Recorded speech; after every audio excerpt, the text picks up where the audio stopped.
Bien, tenemos distintas acepciones, distintas perspectivas para ver y para llevar a cabo también la evaluación, que es importante tenerlas en cuenta porque cada vez que nosotros nos encontremos en un ámbito de evaluación, vamos a ver que ellas están presentes allí, que se mezclan. En primer lugar está la tensión que ya vimos en la unidad uno de ver a la evaluación como una actividad fiscalizadora o verla como un proceso de aprendizaje.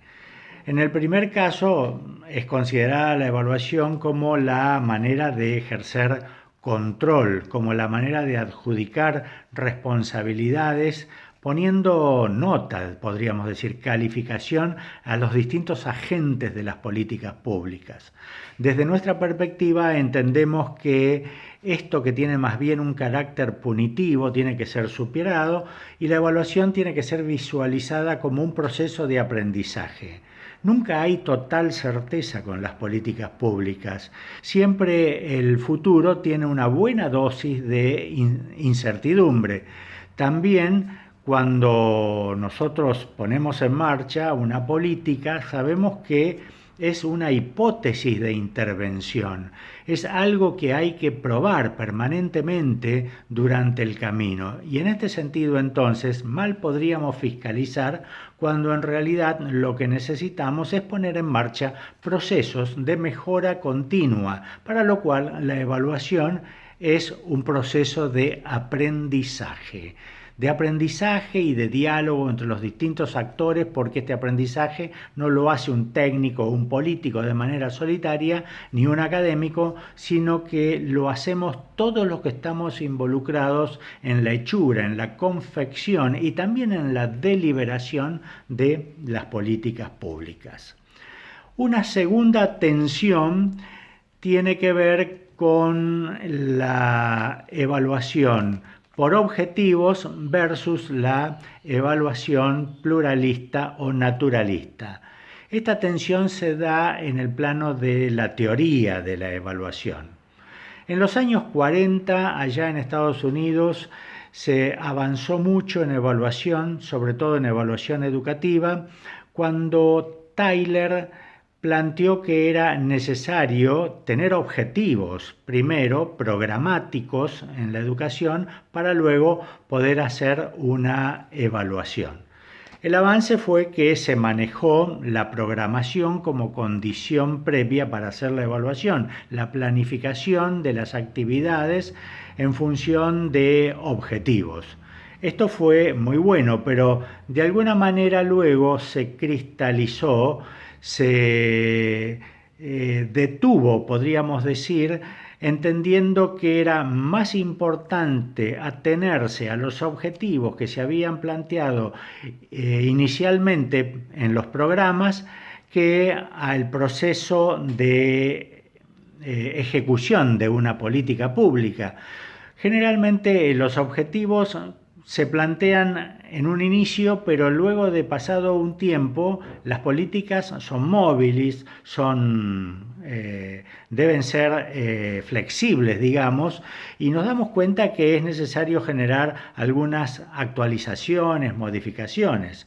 En otros casos, ni siquiera los objetivos se plantean tan claramente como para operacionalizarlos para una evaluación. Ustedes lo ven cuando, o lo van a ver mejor a medida que avancen en el estudio de los casos. No hay facilidades como para operacionalizar con variables, con indicadores, sino que es necesario hacer una adecuación, una actualización.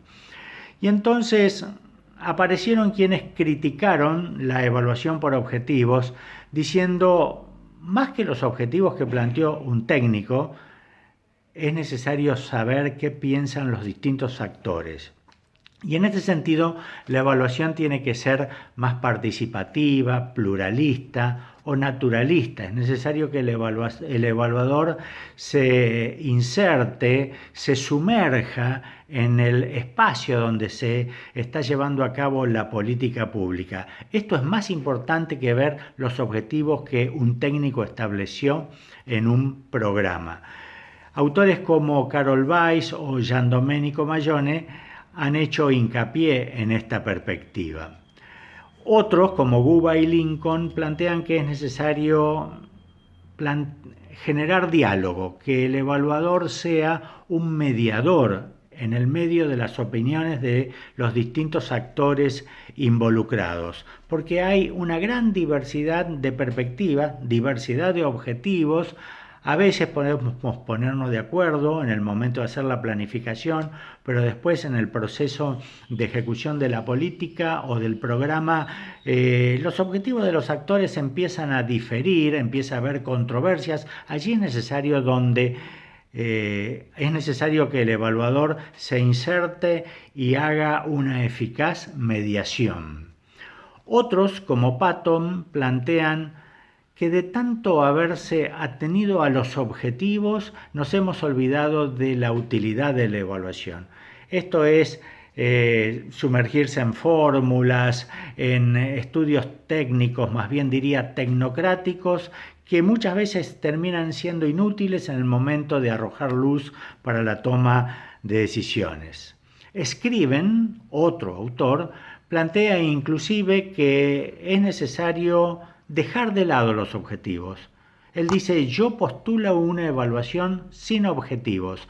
Prefiero ver en el medio natural donde se desarrolla la política pública, cómo ésta se lleva a cabo, qué es lo que piensan los actores y a partir de allí ver cuáles son los efectos que ha generado la intervención. Obviamente buscamos mejoras o vemos si ha habido daños o si ha habido desmejoras, pero siempre buscando las transformaciones, los efectos. Y otro autor como Fetterman dice, frente a aquella fría y tecnocrática evaluación por objetivos, yo prefiero que trabajemos con la opinión, la perspectiva de los distintos actores y fundamentalmente con los más desposeídos, con aquellos que necesitan ser fortalecidos. Y en este sentido propone una evaluación empoderadora.